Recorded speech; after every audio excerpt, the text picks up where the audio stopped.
सवेरा कहाँ रह गई है? अब तक तो उसे आ जाना चाहिए था।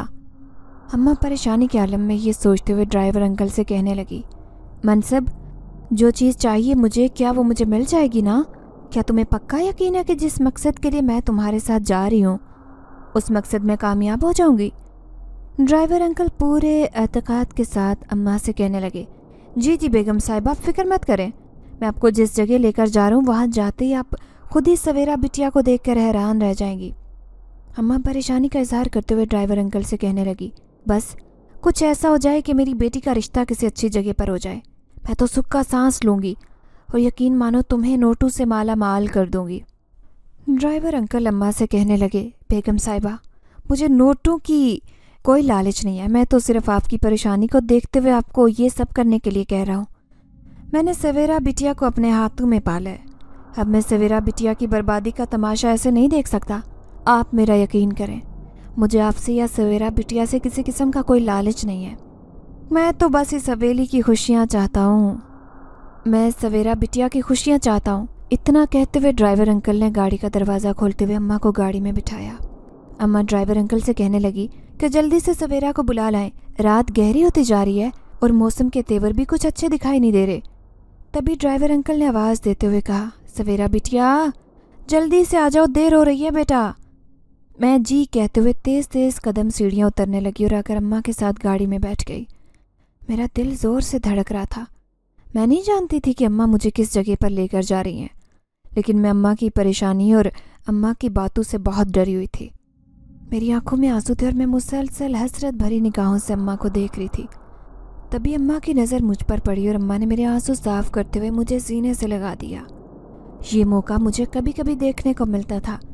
ज़्यादातर तो मुझे अम्मा से डांट ही पड़ती थी। मुझे अपने साथ लगाए हुए अम्मा ने ड्राइवर अंकल को इशारा किया कि गाड़ी चलाओ। ड्राइवर अंकल ने गाड़ी जैसे ही स्टार्ट की तो एकदम से तेज़ तूफान आने लगा। बिजली की चमक और बादलों की गरज के साथ तेज़ बारिश होने लगी। ऐसा मौसम देखकर मैं बहुत डर चुकी थी। मैंने अम्मा से डरते डरते कहा कि अम्मा, मौसम सही इशारा नहीं कर रहा। हमें ऐसी जगह पर नहीं जाना चाहिए जिस जगह के बारे में हमें बिल्कुल मालूमात नहीं। अम्मा मुझे खामोश करवाते हुए कहने लगी, देखो सवेरा, सुबह फिर तुम्हारा रिश्ता देखने आने वाले हैं। मैं नहीं चाहती कि इस दफ़ा वो 4 बातें सुना कर जाएं। मैं चाहती हूँ कि इस दफ़ा तुम उनके सामने ऐसे जाओ कि वो इनकार ही ना कर पाएं। मैं तंग आ गई हूँ इन हालात से। मैं रोने लगी और अम्मा से कहने लगी कि इस सब में मेरा क्या कसूर है? शक्ल सूरत तो खुदा की दी हुई है। अगर मैं खूबसूरत नहीं हूँ तो इसमें मेरा क्या कसूर है? मेरी बदसूरती मेरे लिए किसी अजाब से कम नहीं थी। एक हादसे ने मुझे कहीं का नहीं छोड़ा था। जो कोई मुझे देखने आता वो मुझे 4 बातें करके चला जाता। कहने को मैं एक अमीर माँ बाप की अकलौती बेटी थी। इतनी जायदाद की अकलौती वारिस होने के बावजूद भी मेरी बदसूरती की वजह से कोई भी लड़का मुझे अपनाने के लिए तैयार नहीं होता। मेरी उम्र गुजरती जा रही थी और अम्मा को ये परेशानी खाए जा रही थी। रिश्तेदारों के ताने, मोहल्लेदारों के ताने, अम्मा को सब अंदर ही अंदर ख़त्म किए जा रहे थे। अम्मा बहुत तंग आ गई थी। अम्मा अब चाहती थी कि जो कोई मुझे देखने आए वो हाँ किए बगैर हमारे दर से उठ ना पाए। इसलिए अम्मा ने अंकल मनसब के साथ मिलकर कोई ऐसा प्लान बनाया था जिससे इस दफ़ा आने वाले मेहमान इनकार करने की कोशिश न करते।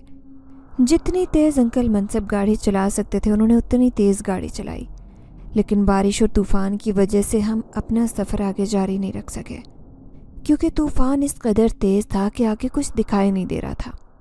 मैंने डरते हुए अम्मा से कहा, अम्मा, खुदा पर भरोसा रखें, हमें घर जाना चाहिए।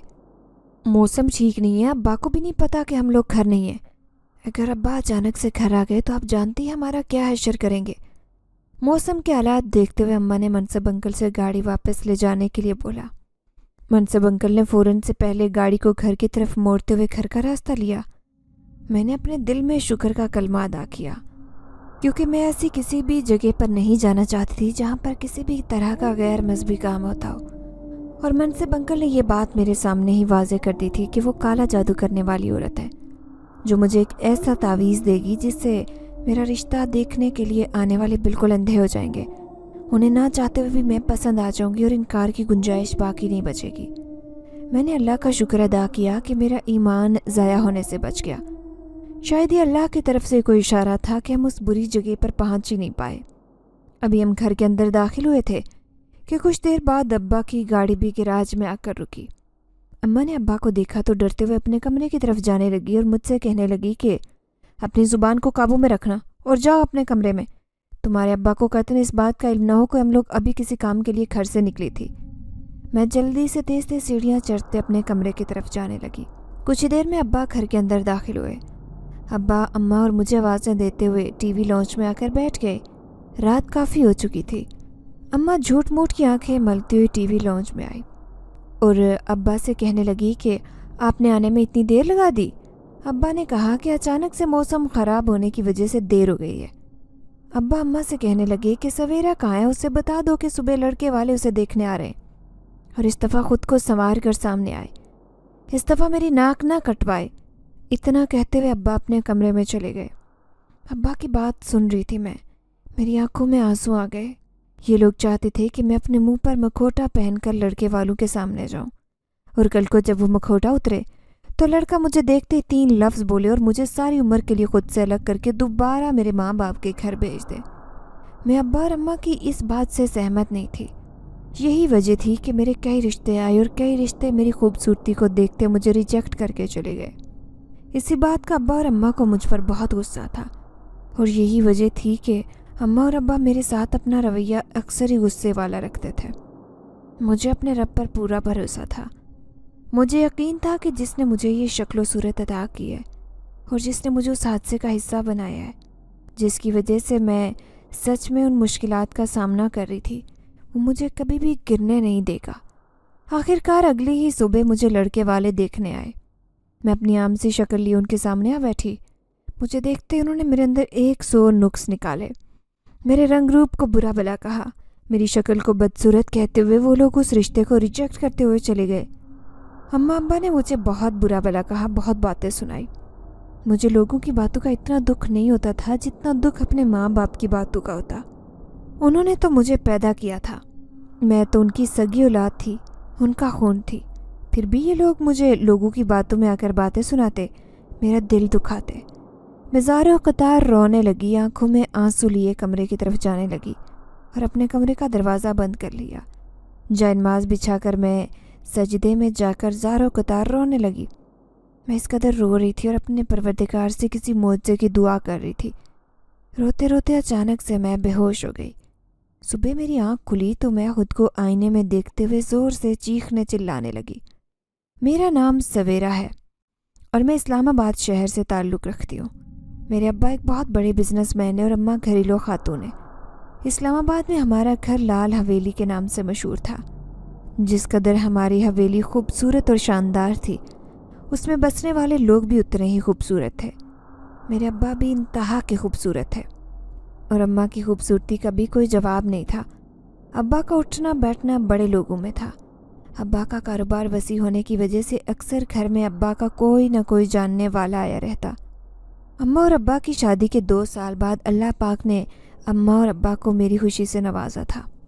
میرے بعد اماں اور ابا کی کوئی اولاد نہیں ہوئی، اسی لیے میں اپنے ماں باپ کی اکلوتی بیٹی ہونے کے ساتھ بہت زیادہ لاڈلی تھی۔ میری مانی جاتی تھی، عزیز و اقارب سب مجھ سے بہت محبت کرتے، سب جان نچھاور کرتے تھے۔ میں بچپن سے ہی بے حد خوبصورت تھی۔ میری خوبصورتی کی وجہ سے ابا مجھے کہیں بھی اکیلا نہیں جانے دیتے تھے۔ میرا گورا رنگ، موٹی موٹی آنکھیں، لمبے بال میری خوبصورتی میں نمایاں اضافہ کرتے۔ بچپن میں ہی میرے ساتھ بد نظر کا معاملہ رہتا تھا۔ مجھے بہت جلد نظر لگ جاتی تھی اور میں پھر کئی دن بیمار رہتی۔ ایک دفعہ میں بہت زیادہ بیمار ہو گئی۔ کافی دن گزر گئے، مجھے کسی بھی دوا سے آرام نہیں آ رہا تھا۔ اماں اور ابا مجھے لے کر بہت پریشان تھے۔ تبھی میری چچی نے اماں سے کہا کہ آپ سویرا کو دم کروائیں، مجھے تو لگتا ہے کہ سویرا کو بہت ہی بری نظر لگی ہے۔ اماں اور ابا دم درود پر یقین نہیں رکھتے تھے، مگر جو کوئی بھی مجھے دیکھتا اماں ابا سے یہی کہتا کہ اسے بہت بری نظر لگی ہے، گورے رنگ اور خوبصورتی کی وجہ سے اسے بہت جلد نظر لگ جاتی ہے، آپ اس کا توڑ کروائیں، کوئی دم درود کروائیں تاکہ اس کی نظر اتاری جا سکے۔ چچی اماں سے کہنے لگی کہ آپ ان باتوں پر یقین نہیں کرتی، لیکن نظر برحق ہے۔ نظر کے بارے میں تو بڑے بزرگوں نے کہا تھا کہ بعض لوگوں کی نظر زندگیاں تباہ کرنے والی ہوتی ہے، बुरी और बदनज़र की वजह से बसे बसाए घर तक उजड़ जाते हैं। ज़िंदगी से सुकून ख़त्म हो जाता है। सिवाय बेचैनी और उदासी के ज़िंदगी में कुछ नहीं रहता। चची की बातें सुनते हुए अम्मा को चची पर बेहद गुस्सा आ रहा था। अम्मा चची से कहने लगी कि ये सब तो दकियानूसी बातें हैं। मैं और तुम्हारे भाई साहब ऐसी बातों पर यकीन नहीं रखते, लिहाजा हमारे बारे में हमारे घर इस किस्म की गुफ्तगू मत किया करें। अम्मा चची से गुस्सा होते हुए इतना कहते अपने कमरे में चली गई। चची को अपनी बहुत इंसल्ट महसूस हुई। चची ने चुपचाप अपने घर वापसी की राह ली। अगली सुबह मैं और अम्मा अपने ड्राइवर अंकल मनसब के साथ दवाई लेने के लिए घर से निकली। एक इशारे पर गाड़ी रुकी तो बूढ़ी सी अम्मा ने आकर तेज तेज हाथों से गाड़ी का शीशा खटखटाया। जैसे ही अम्मा की नज़र उस बूढ़ी औरत के चेहरे पर पड़ी तो अम्मा ने नफरत की निगाह उस पर डालते हुए कहा, किस कदर बदसूरत औरत है, देखो तो सही कैसा काला चेहरा और अजीबो गरीब सा रंगो रूप है। मुझे अम्मा की ये बात कतन पसंद नहीं आई थी। मैं भी इतनी बड़ी नहीं थी कि अम्मा को इस बात का जवाब दे पाती, मगर मुझे अम्मा की बात दिल से बुरी लगी थी। वो मुसलसल सदा लगा रही थी, लेकिन अम्मा मुसलसल उसे धुतकार रही थी। तभी मैंने मनसब अंकल से कहा कि आप बूढ़ी अम्मा को अपनी तरफ बुलाकर कुछ पैसे उसे दे दें। अम्मा ने मेरी बात सुनी तो गुस्सा करते हुए मुझसे कहने लगी, कोई ज़रूरत नहीं है ऐसी बदसूरत औरत को पैसे देने की। अम्मा ने सख्ती से मनसब अंकल से कहा कि गाड़ी स्टार्ट करो और यहाँ से निकालो। मनसब अंकल के लिए अम्मा का हुक्म सर आंखों पर था। अंकल ने वक्त ज़ाया किए बगैर ही गाड़ी स्टार्ट की और वहाँ से निकाल ली। अभी इस वाक़े को कुछ ही दिन गुजरे थे कि एक दिन फिर से मेरा और अम्मा का गट्ठे बाहर जाना हुआ। मैं और अम्मा एक मॉल से शॉपिंग करके वापस आ रहे थे कि अचानक ही हमारी गाड़ी का बहुत बुरा एक्सीडेंट हुआ। एक्सीडेंट होते ही मैं बेहोश हो गई और जब मेरी आँख खुली तो मैंने खुद को हॉस्पिटल में पाया। मैंने होश में आते ही सबसे पहले मनसब अंकल अम्मा के बारे में सवाल किया। मेरे पूछने के कुछ ही देर बाद अम्मा मेरी आंखों के सामने थी। अम्मा एकदम से ठीक ठाक थी। अम्मा को एक छोटी सी खराश तक नहीं आई थी। अब मेरी परेशानी का मरकज़ मनसब अंकल बने थे, क्योंकि जिस कदर बुरा एक्सीडेंट हुआ था मनसब अंकल का बचना नामुमकिन सा था। मनसब अंकल ने मुझे अपने हाथों में खिलाया था। वो मुझसे बहुत मोहब्बत करते थे।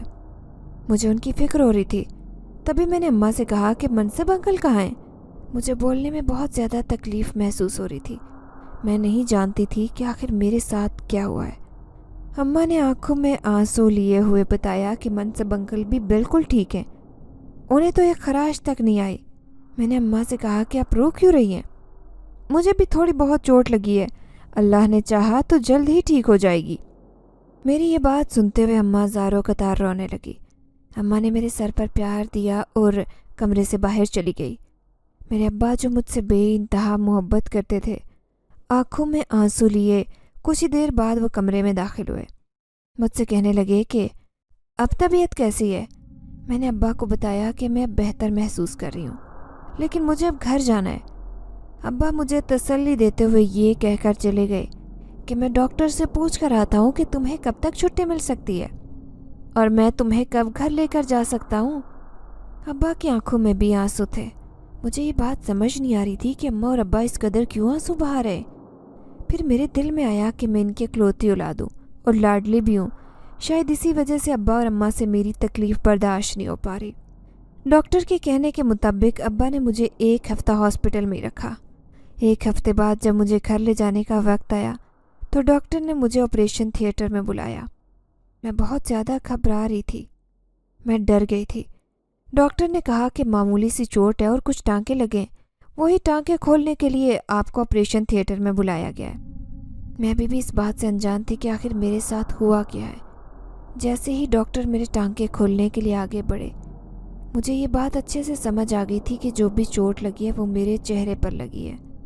डॉक्टर ने मेरे टाँके खोलते हुए कहा कि अब तुम्हारा ज़ख्म बिल्कुल ठीक हो गया है, अब तुम घर जा सकती हो। मेरी खुशी की कोई इंतहा नहीं थी। जैसे ही मैं ऑपरेशन थिएटर से बाहर निकली तो अब्बा की नज़र मेरे चेहरे पर पड़ी। अब्बा की आंखों से आंसू बह रहे थे और परेशानी के आलम में मुझे सिर्फ वो देखे ही जा रहे थे। मैंने अब्बा से कहा कि मुझे छुट्टी हो गई है, घर चले ना। मुझे कुछ समझ नहीं आ रहा था कि अब्बा और अम्मा मुझसे इतना खौफ क्यों खा रहे हैं। उनके चेहरे पर एक अजीब सा खौफ था। यही हिसाब मनसब अंकल का भी था। जैसे ही मनसब अंकल ने मेरे चेहरे पर नज़र डाली तो वो भी परेशान सा चेहरा लिए मुझे तकते ही जा रहे थे। आखिरकार जैसे तैसे करके मैं घर पहुंची। घर जाते ही मैंने सबसे पहले अपने कमरे में जाकर चेहरा आईने में देखना चाहा। अम्मा मुझे कमरे में जाने नहीं दे रही थी, बहाने बहाने से मुझे नीचे रोक रही थी। वो नहीं चाहती थी कि मैं ऊपर जाऊं और मुझे किसी हकीकत का सामना करना पड़े। अम्मा तो मुझे आईने के सामने भी नहीं जाने दे रही थी। ऐसे ही एक हफ्ता और गुजर गया। मैंने अपने चेहरे को अभी तक आईने में नहीं देखा था। अम्मा का सख्त पहरा मुझे एक जगह से हिलने ही नहीं देता था। वक्त ऐसे ही गुजरता गया। जब मैं बिल्कुल ठीक हो गई तो मैंने अम्मा से कहा कि अब मैं अपने कमरे में सोया करूँगी। अम्मा जब भी मेरे सामने आती तो मुझसे नज़रें नहीं मिला पाती। न जाने मेरे चेहरे पर ऐसा क्या हुआ था। मैं तो अब बिल्कुल ठीक थी। मैं जैसे ही अपने कमरे में गई तो आईने में अपना चेहरा देखने लगी तो मेरी चीखें निकल गई। मेरे पाँव तले से ज़मीन ही खिसक गई, क्योंकि मेरा खूबसूरत चेहरा एक बदनुमा चेहरे में बदल चुका था। मेरे रोने की आवाज़ सुनते हुए अम्मा भी कमरे की तरफ दौड़ी। अम्मा ने आकर मुझे अपने सीने से लगा लिया और मुझसे कहने लगी कि तुम्हारे नसीबों में ये ज़ख्म लिखा था, किस्मत का लिखा कोई नहीं मिटा सकता। अम्मा मुझे ये कहते हुए अपने साथ लगाकर रोने लगी। मैं भी ज़ारो कतार रो रही थी। तभी मुझे अम्मा का उस बूढ़ी औरत के साथ किया गया सलूक याद आया और मैं रोने लगी और अम्मा से कहा कि ये मुझे उस फ़कीर की बद्दुआ लगी है जिसे आपने बदसूरत बोलते हुए धुतकार दिया था। मैं बुरी तरह से टूट चुकी थी। अपने चेहरे को आईने में देखने का मेरा खुद का ही दिल नहीं करता था। फिर एक दिन मुझे इस बात का एहसास हुआ कि जब अल्लाह ने मुझे खूबसूरती से नवाजा था तो तब तो मैं हर वक्त आईने के सामने खड़ी सजती संवरती रहती थी। अब अगर अल्लाह ने मुझे ये दाग लगा दिया है तो मैं खुद से ही नफ़रत करने लगी हूँ। अगर मैं खुद से नफ़रत करूँगी तो सामने वाले मुझसे मोहब्बत कैसे कर पाएंगे। अम्मा और अब्बा के रवैये में ज़मीन आसमान का फ़र्क आ गया था। अम्मा और अब्बा की ज़्यादा कोशिश यही होती कि मैं उनके सामने ना आऊँ। जब मैं उनसे बेरुखी वाले रवैये की शिकायत करती तो दोनों मुझसे कहते कि हमसे तुम्हारा ये दुख देखा नहीं जाता, हमें बहुत तकलीफ़ हो रही है, इसी वजह से हम तुम्हें सामने आने से मना करते हैं। मैं अपने कमरे तक महदूद होकर रह गई थी। मुझे अपनी तन्हाई से मोहब्बत होने लगी थी। मेरी सब सहेलियां मेरा साथ छोड़ गई थी। अजीज़ अकारिब जो मुझ पर जान निछावर करते थे उन्होंने भी मेरे साथ बात करना बंद कर दिया था। मुझे अपनी तरफ आता हर दरवाज़ा बंद दिखाई देने लगा। मैं अंदर से टूट चुकी थी, मगर मैंने अपने परवरदिगार से कभी शिकवा नहीं किया था। मैं नमाज़ पढ़कर अपने रब का शुक्र अदा करती और कहती कि तूने जिस हाल में भी मुझे रखा है मैं इसमें खुश हूँ, लेकिन मेरी आजमाइश को इतना लंबा मत करना कि मैं थक जाऊँ। मुझसे अपने अम्मा अब्बा का रवैया बर्दाश्त नहीं होता था। ये वही माँ बाप थे जो मुझ पर जान निछावर करते थे।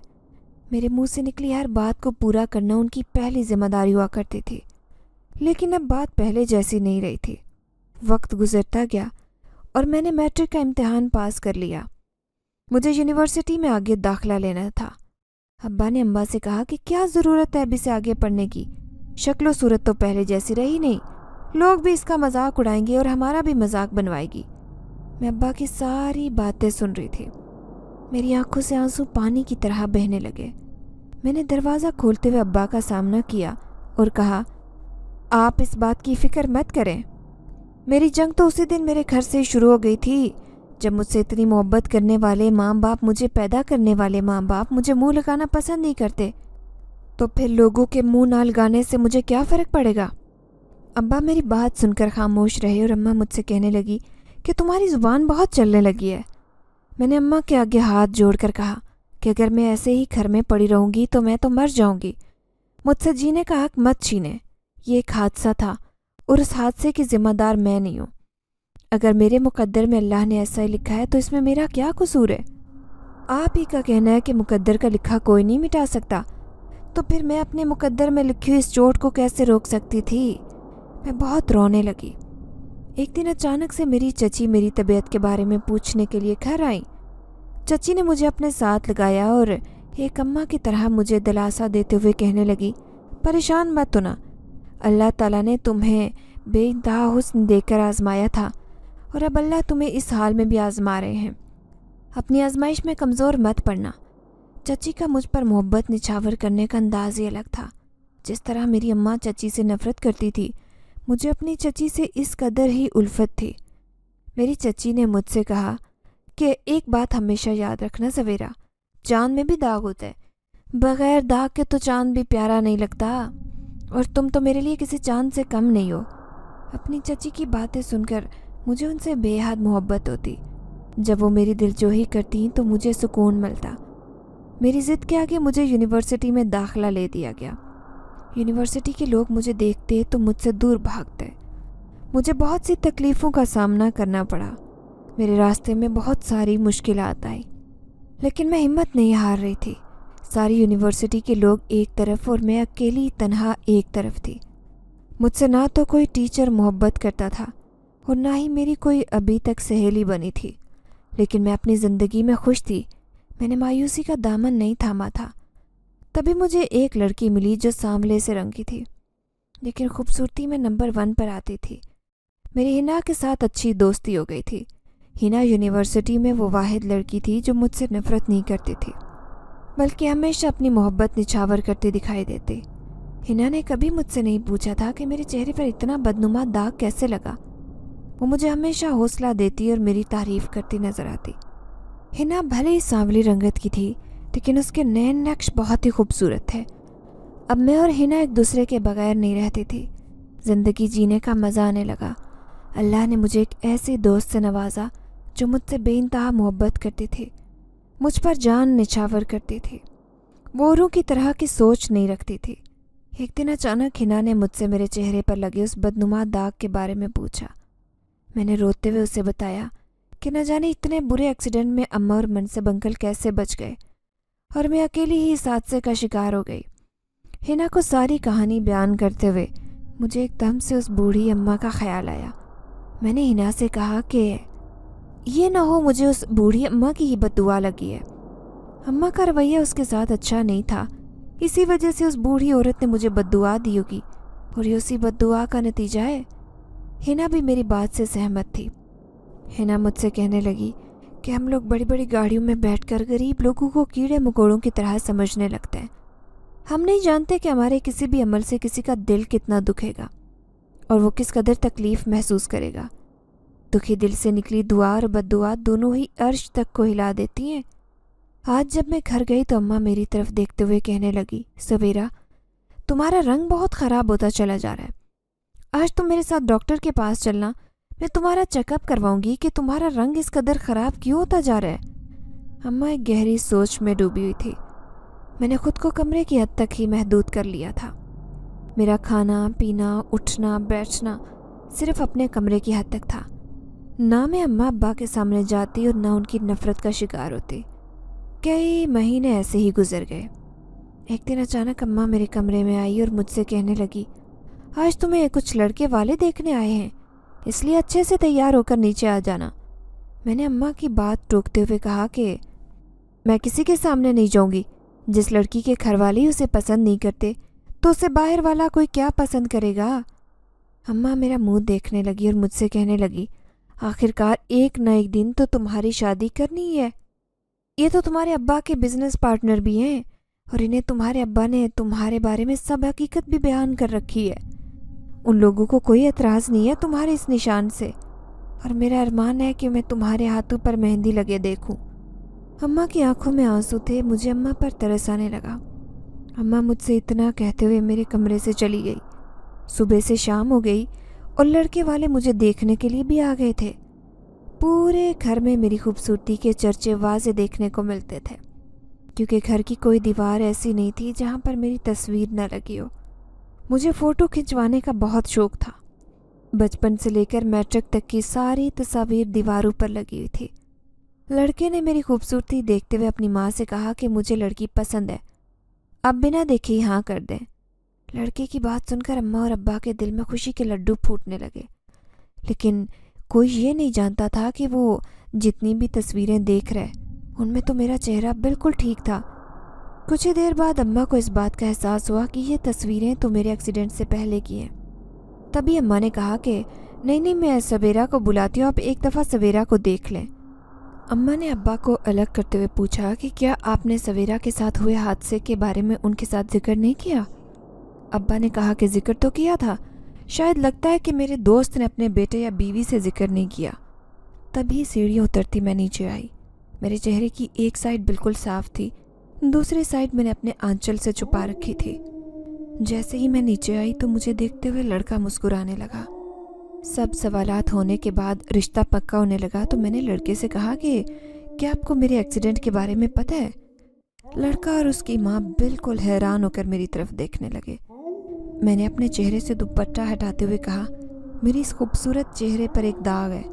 अगर आपको इस दाग के बारे में इल्म है तो फिर ही रिश्ता पक्का कीजिएगा, वरना आप सोच समझ कर इस रिश्ते के लिए हाँ कीजिएगा। मेरा बोलना उस वक्त अम्मा अब्बा को बहुत बुरा लग रहा था, लेकिन वो तल्ख हकीकत थी जिससे पर्दा उठाना मेरे लिए बेहद ज़रूरी था। लड़के ने जैसे ही मेरी तरफ देखा तो लड़के की अम्मा और लड़का आपस में बातें करने लगे। कुछ वक्त मांगते हुए लड़का और उसकी माँ उठकर बाहर गए, फिर लौटकर वापस नहीं आए। लड़के का बाप अब्बा से कहने लगा कि मैंने बहुत मुश्किल से बेटे को मनाया था, आपकी बेटी ने ये सब करते हुए मेरी सारी मेहनत पर पानी फेर दिया। मैंने अब्बा के दोस्त से कहा कि क्या सारी ज़िंदगी मैं आपके बेटे से मुँह ही छुपाती फिरती? आपने बहुत गलत किया जो अपने बेटे को मेरे बारे में हकीकत बयान नहीं की। आपको चाहिए था कि आप मेरे बारे में सब सच बताकर उन्हें यहाँ लाते। अब्बा का दोस्त मुझे बुरा भला कहता 4 बातें सुनाता घर से चला गया। उसके जाने के बाद मैं और अम्मा अब्बा की तनकीद का निशाना बने और ऐसी ऐसी बातें सुनने को मिली जिससे मेरा दिल फटने को आ जाता। वक्त ऐसे ही चलता रहा। ऐसे ही कई रिश्ते आए, मुझे बातें सुनाकर जाते रहे। रिश्ते वाले मुझे बातें सुनाते तो घर वाले भी मेरी दिल आज़ारी में कोई कसर नहीं छोड़ते थे। मनसब अंकल के सामने ये सब होता रहा। एक दिन मनसब अंकल ने अम्मा को बताया कि उनके जानने वाले उनकी बेटी की भी शादी नहीं हो रही थी और बैठे बैठे ऐसे ही उम्र गुजरती जा रही थी। ड्राइवर अंकल ने अम्मा से कहा कि उन्होंने अपनी बेटी के लिए कहीं से तावीज़ करवाया था, तो यकीन माने उनकी बेटी का रिश्ता एक ऐसे घर में हुआ जहाँ वो आज तक राज कर रही है। अम्मा ने अंकल की बात सुनी तो अम्मा के दिल में एक उम्मीद की किरण जाग उठी। अम्मा ने मनसब अंकल से कहा कि क्या तुम मुझे वहाँ का एड्रेस लेकर दे सकते हो? मनसब अंकल ने कहा कि मैं खुद आपको वहाँ लेकर जा सकता हूँ, क्योंकि उन्हें भी मैं ही लेकर गया था। जब वो पहली दफ़ा गए थे तो मेरे साथ ही गए थे, लेकिन एक मसला है। अम्मा हैरान होकर मनसब अंकल की तरफ देखने लगी। तभी अंकल ने अम्मा को बताया कि वो जो तावीज़ करती है वो औरत काले इल्म के तावीज़ करती है। आपको एक दफ़ा उसके पास सवेरा को लेकर जाना पड़ेगा। उसके बाद शादी होने के बाद हर माह सवेरा को उसे अपना तावीज़ बदलवाना पड़ेगा और वो एक तावीज़ देने के लिए काफ़ी भारी मुआवजा वसूल करती है। पहले तो अम्मा ने मनसब अंकल की बात सुनी तो परेशान सी हो गई और कहने लगी, तुम जानते हो कि काला इल्म या जादू टूने के क्या नुकसान आते हैं? मनसब अंकल ने कहा कि मुझसे बिटिया रानी की और आपकी परेशानी नहीं देखी जाती। तभी मैंने आपको सब कुछ बताया। आगे आपकी मर्ज़ी है, अगर आप कहेंगे तो मैं आपको लेकर जाऊंगा। जब भी कोई रिश्ता देखकर जाता तो इनकार कर जाता और अब्बा मुझे बहुत डांटते और कहते कि तुम इस दाग को किसी तरह से छुपा नहीं सकती क्या? धोखे से एक दफ़ा तुम निकाह कर लो, उसके बाद किसी को भी पता चलेगा तो कोई क्या कर सकेगा? मैं अब्बा से कहती कि आप धोखे से अपनी बेटी का घर बसाने की आस लगाए बैठे। हालांकि धोखे से किसी का घर नहीं बसता बल्कि उजड़ जाता है, लेकिन मेरी किसी बात की किसी को समझ नहीं आती थी। अम्मा ने हालात देखते हुए मनसब अंकल से कहा कि मुझे काले इल्म वाली के पास ले चलो, मैं वहीं से कुछ तावीज़ धागा करवाती हूँ। मैं 5 वक्त की नमाजी थी, ताज्जुद गुजार थी। मुझे अम्मा की ये बात कतन पसंद नहीं थी। मैंने अम्मा से कहा कि मैं किसी ऐसी जगह पर नहीं जाऊँगी जहाँ मेरा ईमान ख़राब होने का ख़तरा हो, लेकिन अम्मा के आगे कौन बोल सकता था? अब मैं जितनी बड़ी थी, अम्मा के आगे तो मेरी नहीं चल सकती थी। मैं अम्मा को अच्छे और बुरे की तमीज़ नहीं सिखा सकती थी, मैं तो उनकी बेटी थी। इसीलिए मैं जितना रोक सकती थी रोका, लेकिन अम्मा ने एक न सुनते हुए मनसब अंकल से उस काले इल्म वाली औरत से मिलने का प्लान बनाया। उससे मिलने के लिए जैसे ही घर से निकले तो मौसम ने तेवर दिखाना शुरू कर दिए। मैंने अम्मा से कहा कि अम्मा, मौसम तो बहुत ख़राब हो चुका है और आप इस बात को मान लें कि अल्लाह भी नहीं चाहता कि हम किसी ऐसी जगह पर जाएं। क्यों मेरी ईमान के पीछे पड़ी हैं? मुसलसल मेरा बोलना अम्मा को बुरा लग रहा था। तभी मैंने अम्मा से कहा कि अगर अब्बा को पता चल गया कि किसी ऐसी जगह पर गए तो आपको पता है कि फिर अब्बा हमारा क्या हशर करेंगे। अम्मा अब्बा की धमकी से भी नहीं डरती थी, लेकिन मौसम इस कदर ख़राब हो चुका था कि दूर तक कुछ दिखाई नहीं दे रहा था। आखिरकार हम उस जगह नहीं पहुंच सके जहां अम्मा लेकर जाना चाहती थी। موسم کی خرابی کی وجہ سے ہمیں گھر واپس جانا پڑا۔ میں نے اماں کو سختی سے کہہ دیا کہ میں آج کے بعد کسی بھی ایسی جگہ پر جانے کے لیے رضامند نہیں ہوں، چاہے میں ساری زندگی ایسے بیٹھی رہوں، مجھے نہیں کرنی شادی۔ ابا اور اماں میری وجہ سے بے حد پریشان اور بہت ناراض بھی تھے، کیونکہ میں اماں ابا کی کوئی ایسی بات ماننے کے لیے قطعاً تیار نہیں تھی جو دوسرے معنوں میں ایک دھوکہ ہوتا۔ آج پھر مجھے لڑکے والے دیکھنے آ رہے تھے۔ ابا نے اماں سے کہا کہ اگر آج اس نے کوئی الٹی سیدھی حرکت کی یا لڑکے والوں کو خود بتایا کہ اس میں کیا نقص ہے تو مجھ سے برا کوئی نہیں ہوگا۔ میں تھک گیا ہوں، اس نے میری کسی جگہ عزت نہیں رہنے دی۔ لوگ گلی محلے والے سب مجھے باتیں کرتے ہیں کہ اس قدر امیر ہونے کے بعد بھی اپنی بیٹی کو گھر بٹھا کر بوڑھی کر رہا ہے۔ اب بیٹی اتنی بدصورت ہے تو اس میں کسی کا کیا قصور؟ میں ابا کی ساری باتیں سن رہی تھی۔ مجھے دلی افسوس ہوا کہ ابا اماں سے اس قسم کی باتیں کر رہے تھے۔ اماں نے اچھی طرح سے سمجھایا کہ آج جب رشتہ دیکھنے کے لیے لوگ آئیں گے تو تم اپنے چہرے کو اچھی طرح سے کور کر کے نیچے آنا، لیکن مجھے کون سمجھاتا؟ دھوکہ دینا میری فطرت میں نہیں تھا۔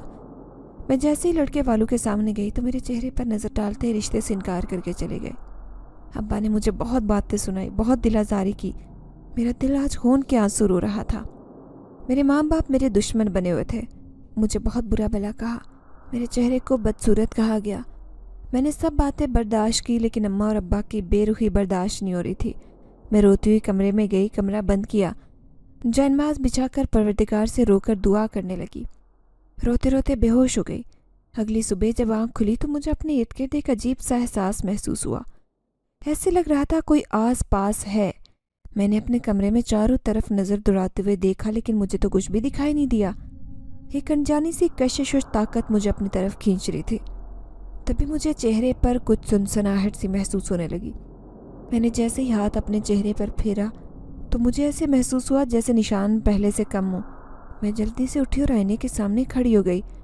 میں نے جیسے ہی آئینے میں شکل کو دیکھا تو میری چیخیں نکل گئی، کیونکہ میں آئینے کے سامنے اکیلی نہیں بلکہ میرے پیچھے ایک بزرگ آدمی کھڑا تھا۔ میری نظر اس پر پڑی تو خوف کے مارے میری تو چیخیں نکل گئی۔ پھر اچانک وہ غائب ہو گیا۔ میں نے گھبراتے ہوئے کمرے میں ادھر ادھر دیکھا، لیکن وہ بوڑھا آدمی اب کمرے میں دکھائی نہیں دے رہا تھا۔ میں پھر سے آئینے کے سامنے جا کر کھڑی ہو گئی اور دل میں سوچنے لگی کہ ایک تو میرے چہرے پر یہ عجیب و غریب قسم کے نشان بن گئے، اور دوسرا آخر وہ بوڑھا میرے پیچھے کھڑا کون تھا؟ میں نے اپنے چہرے کی طرف دیکھا اور زاروں قطار رونے لگی، کیونکہ میرا چہرہ پہلے سے بھی کہیں زیادہ خراب دکھائی دے رہا تھا۔ میں اپنے چہرے کے بارے میں سوچ رہی تھی کہ وہ بوڑھا آدمی پھر سے میرے پیچھے ظاہر ہونے لگا۔ میری جان ہتھیلی پر آ گئی، میں تھر تھر کانپنے لگی تھی اور لڑکھڑاتی ہوئی آواز میں اس کی طرف دیکھتے ہوئے پوچھنے لگی کہ آپ کون ہیں اور اس وقت میرے کمرے میں کیا کر رہے ہیں؟ میں پہلے سے ہی اپنے چہرے کو دیکھ کر دکھی تھی اور آنسو بہائے جا رہی تھی۔ اوپر سے اس بوڑھے کا یوں اچانک ظاہر ہونا مجھے خوفزدہ کر رہا تھا۔ بوڑھے آدمی نے میری طرف مسکراتے ہوئے دیکھا اور قریب آ کر میرے آنسو صاف کرنے لگا۔ اس کے ہاتھ میں اتنی شفقت تھی کہ میرا جی چاہ رہا تھا کہ وہ آدمی اپنا ہاتھ پیچھے مت ہٹائے۔ جیسے جیسے وہ میرے آنسو صاف کر رہا تھا ویسے میرے آنسو اور نکلتے جا رہے تھے۔ وہ بوڑھا آدمی کہنے لگا، رو لو آج جتنا رونا ہے، اس کے بعد تمہاری زندگی میں صرف خوشیاں ہوں گی۔ میں حیران ہو کر اس کی طرف دیکھنے لگی، تبھی اس نے میرے سر پر ہاتھ رکھتے ہوئے کہا، میں ایک جن زادہ ہوں اور یہاں تمہاری مدد کے لیے بھیجا گیا ہوں۔ میرا کام دکھی دلوں کو سہارا دینا ہے، دکھی لوگوں کی مدد کرنا میری ڈیوٹی میں شامل ہے۔ کل رات سے لے کر تہجد کے وقت تک تمہارے رونے کے عمل نے مجھے مجبور کیا کہ میں تمہارے سامنے ظاہر ہوں۔ میں اس بوڑھے جن زادے کی باتیں سن رہی تھی اور سکتے میں جانے لگی۔ میں نے کپ کپاتی ہوئی آواز میں جن زادے سے کہا، کیا آپ یہ سب حقیقت بیان کر رہے ہیں یا کوئی بیہودہ مذاق ہے؟ وہ مسکرانے لگا اور کہنے لگا، یہ سب حقیقت ہے، تمہیں بہت جلد اصل مقصد بھی سمجھ آ جائے گا۔ میں نے اپنے چہرے پر ہاتھ پھیرتے ہوئے کہا، میں تو پہلے سے بھی زیادہ بدصورت ہو گئی ہوں، یہ کیسے ممکن ہے کہ پہلے کی طرح خوبصورت ہو جاؤں؟ جن زادے نے کہا کہ میں اپنے پروردگار کی رضا کے لیے تمہارے پاس آیا ہوں، اب میں یہی چاہتا ہوں کہ تم ہر پریشانی سے آزاد ہو جاؤ۔ جن زادے نے میرے سر پر ہاتھ رکھتے ہوئے مجھے ایک دعا دی اور مجھ سے کہا کہ 3 دن کے اندر اندر تم اپنے چہرے کو دیکھ کر خود ہی حیران رہ جاؤ گی۔ جن زادے نے مجھے 3 دن کمرے میں رہنے کو کہا اور ساتھ یہ نصیحت کی کہ تمہارا چہرہ پہلے سے زیادہ خراب ہوگا، پھر تیسرے دن تمہارا چہرہ پہلے کی طرح ہو جائے گا، گلاب کی طرح کھلا ہوا۔ میں اس کی باتیں سن کر تھوڑی گھبرا گئی۔ میں نے اس سے کہا کہ کہیں ایسا نہ ہو کہ میرا چہرہ پہلے سے بھی زیادہ بگڑ جائے اور پھر بعد میں ٹھیک ہی نہ ہو۔ اس نے مجھ سے کہا کہ میں تمہیں روز دم کرنے آؤں گا. میں نے جو دعا تمہارے حق میں کر دی ہے وہ اللہ کی بارگاہ میں پہنچ جائے گی. اس کے بعد تمہارے لیے کسی بھی قسم کی کوئی مشکل نہیں باقی رہے گی. جنزادے نے مجھے اپنی نماز جاری رکھنے کو کہا اور مجھ سے کہنے لگا کہ تہجد کے وقت گڑ گڑا کر رب کو یاد کرنا. انشاءاللہ میرا پروردگار تمہاری مدد ضرور کرے گا. میں نے ایسے ہی کیا. جنزادے کی بتائی ہوئی باتوں پر میں نے عمل کیا اور 3 دن کے لیے خود کو کمرے میں قید کر لیا. اماں اور ابا کسی ضروری کام سے 3 دن کے لیے شہر سے باہر گئے تھے. ایسے میں میرا کمرے میں خود کو قید کرنا بھی مشکل نہیں تھا. گھر کے نوکر سمجھتے رہے کہ میں ناراض ہونے کی وجہ سے نیچے نہیں آ رہی. میں نے کھانا پینا سب کمرے کی حد تک محدود کر لیا تھا. 3 دن تک مسلسل جائے نماز پر بیٹھی رہی، گڑ گڑاتی رہی، پروردگار سے دعا مانگتی رہی.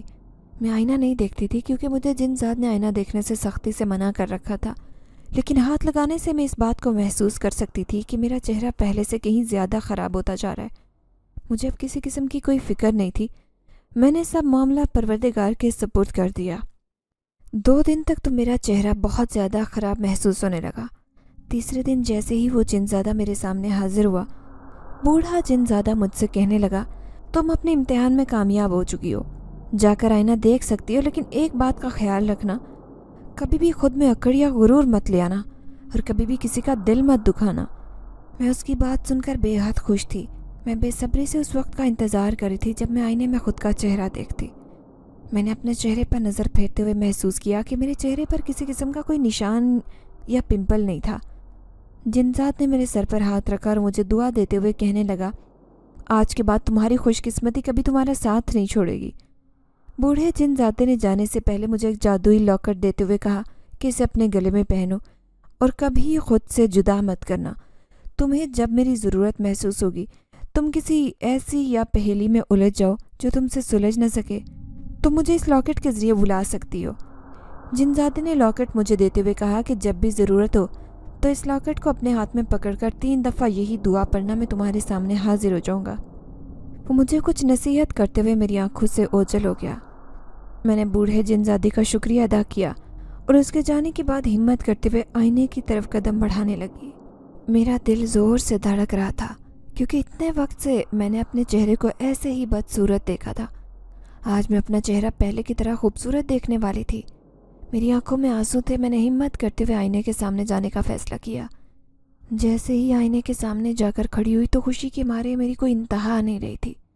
میری چیخو پکار نے پوری حویلی کے لوگوں کو اکٹھا کر لیا. اماں دروازے کے باہر کھڑی دروازہ پیٹنے لگی.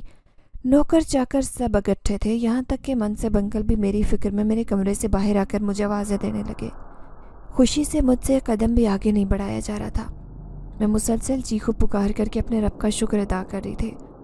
میں رو رہی تھی، زاروں قطار آنسو بہا رہی تھی، اپنے پروردگار کا شکر ادا کر رہی تھی. تبھی ہمت کرتے ہوئے میں نے کمرے کا دروازہ کھولا. دروازہ کھلتے ہی اماں کی نظر جیسے ہی میرے چہرے پر پڑی تو اماں مجھے دیکھتے ہی رہ گئی. ایسے معلوم ہو رہا تھا جیسے اماں اپنے ہوش و حواس میں نہیں رہی ہو.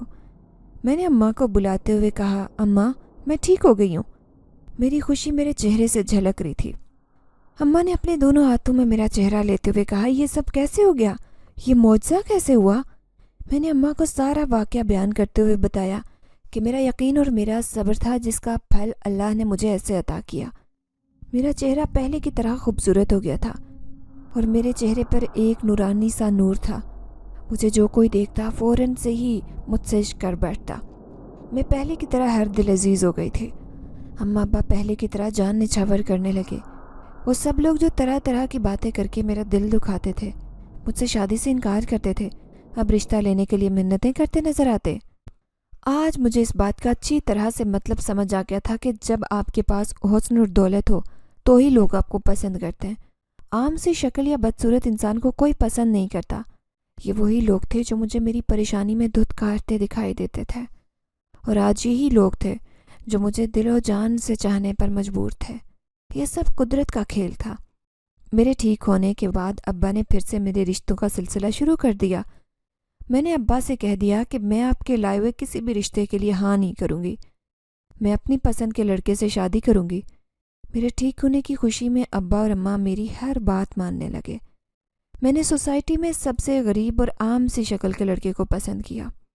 اماں اور ابا نے کچھ دن میری پسند کی مزاحمت کی، لیکن اس کے بعد آخر کار میری بات انہیں ماننا ہی پڑی۔ میں سب کو دکھانا چاہتی تھی کہ عام سی شکل کے لوگ دل کے کتنے خوبصورت ہوتے ہیں۔ ہمیں شکل و صورت کو نہیں، دولت جائیداد کو نہیں، بلکہ دل کو دیکھنا چاہیے۔ ایسی دولت کا کیا فائدہ جو کسی کے کام نہ آ سکے؟ ایسے حسن کا بھی کیا فائدہ جس کے پاس خوبصورت دل نہ ہو؟ یہی سوچتے ہوئے میں نے عمران سے نکاح کیا۔